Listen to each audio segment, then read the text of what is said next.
Mens sana in corpore sano. Have you ever seen about that quotes? Yes, we may often see that quotes in the school posters, in the garden, in the gym center, and other places. But do you know what that quote exactly means? Well, mens sana in corpore sano means in a healthy body there's a strong mental.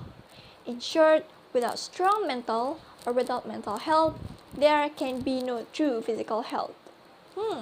Seems confusing, right? Does mental health is that important? Well, ladies and gentlemen, don't worry, because I am Jayatri Ardanina Wibowo from SMA Tuah to Sidoarjo, going to explain to you about why mental health become the most important thing in our lives. Ladies and gentlemen, besides mens sana and corpore sano, nowadays we may also often see about mental health words. It's pretty often mentioned by some people in social media, but we may still don't understand about what these people say about mental health. Then we start questioning ourselves about what is mental health and why we should pay attention about mental health. Well, according to the WHO, mental health is a condition where our mind, emotional, and social, our well-being are in a peaceful state. So what's the important?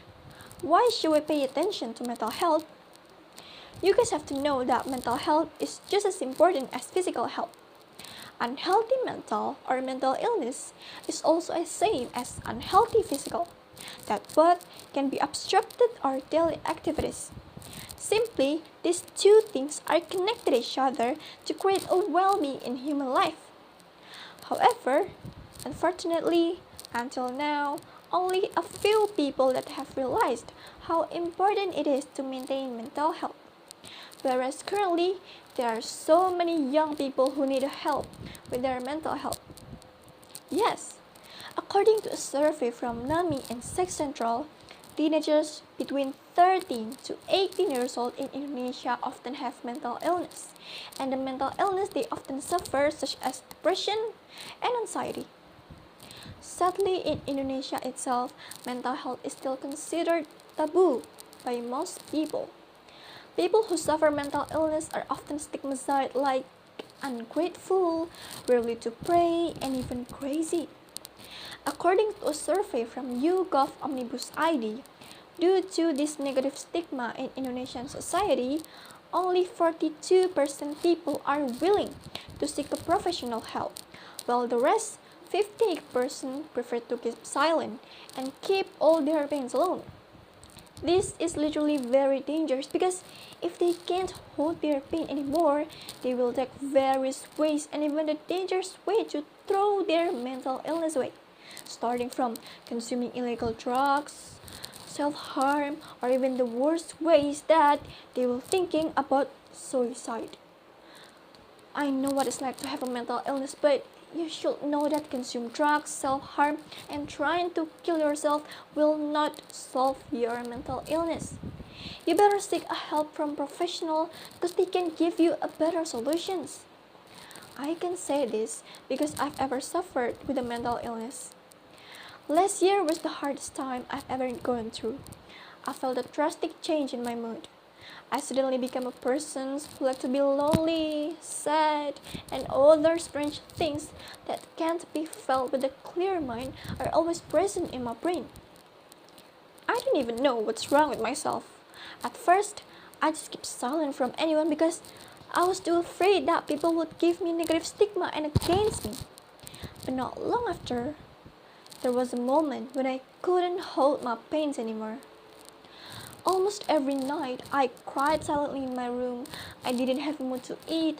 I didn't have a mood to do my homework. I was often insomnia, and without even realizing it, the thought of disappearing from the world was always present in my mind. That's when I began to realize that something was wrong with myself. And finally, I bravely to seek help to a psychiatrist. I told all of my problems to him. Then the psychiatrist then gave me several solutions, starting from put a positive mind, getting closer to God, being more self-accepting, self-love, not comparing myself with others, and so on. Since then, I start to implement these solutions in my daily life. And finally, Alhamdulillah, I can now live in a peace with my mentality. Ladies and gentlemen, mental health is a serious thing that must be cared for and should not be ignored. We can't imagine if we underestimate mental health and always give negative stigma to people with mental illness, especially the younger generations. What will the future be if our next generations are not mentally healthy? So, let's break the negative stigma on mental health. Don't make a joke of people with mental illness, but give them help and give them love so they will feel that they deserve to survive in this world, still worthy, and still deserve to be happy. Ladies and gentlemen, let's always remember the quotes that I delivered to you at the beginning of this speech. Mens sana in corpore sano. We must apply these quotes in our daily life so that we can balance our mental health and physical health so that we can avoid depressions and other mental illnesses for our good life. And last but not least, for you who have or are currently suffering from mental illness, start seeking help from the professionals right now. Don't be afraid because they will help you. They will understand you. SMS us. We really salute to you who are willing to get up from your pain and reject that negative stigma from society about your mental illness. We need more people like you to work together to increase mental awareness in Indonesia for a better mind, for a better life, and for a better future. Thank you.